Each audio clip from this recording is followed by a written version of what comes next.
Hey, it's Andrew Huang. We all know in music that louder things are usually more exciting and quieter things are more chill, but what happens when we're able to manipulate those things both in isolation and in their relationships to each other? I heard an argument once that the earliest appearance of electronic music happened when Frank Sinatra first whispered over an orchestra. And I can agree with that. The technology we have now to amplify sound not only changes the way we experience music, it changes the music itself. Why do you think opera singers sing like...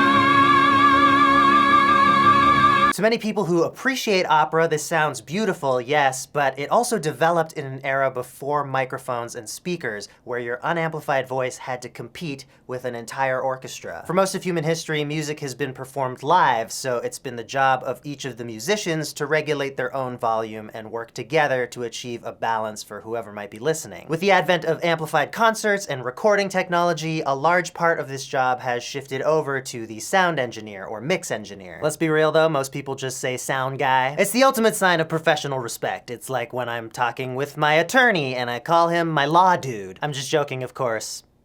I don't have a law dude. The sound engineer, whether they're mixing a recording or a live performance, is taking all the audio sources, and while there's a lot more to it than just this, one of their main responsibilities is to adjust the volume of every individual element so that they work together. So maybe you're thinking, we can use technology to turn volume up and down, what's the big deal? And I'm here to say that this has forever altered what music is and how it sounds. Forever.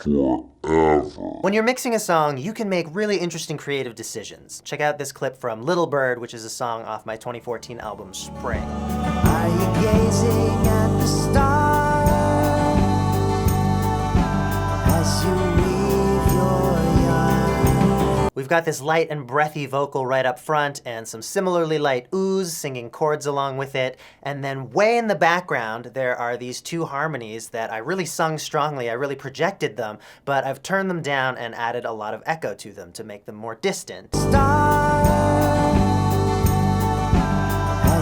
And I really like the effect this creates, but if you think about it, acoustically, it makes no sense. The stuff I sang the loudest is the quietest in the mix. To recreate this live, we would need to have a bunch of singers right in front of you doing the soft vocals, and then two people doing the background vocals down the street in a cave. And the rest of the mix isn't acoustically natural either, but we wouldn't want that. We want the quiet vocal more forward than the bass drum, and the bass drum more forward than the tambourine. Do you guys know how loud a tambourine is? And if you pay attention, you'll notice this in almost all modern music, where there are these artificially created relationships between different elements in a song that don't really reflect what they would sound like in a real-world space without amplification. So moving away from mixing, what about just the ability to use incredibly loud sounds at a tolerable volume, like a shotgun blast? That is a sound that would normally obliterate your ears. We can also do the opposite and make quiet sounds much more audible. My favorite example of this is probably when everyone started using that water drop sound. Something I've done a few times is using elastic bands to make bass notes. You can pluck these things to get a huge range of notes, you just can't make them very loud. But check out what it sounds like playing them through a microphone and cranking it.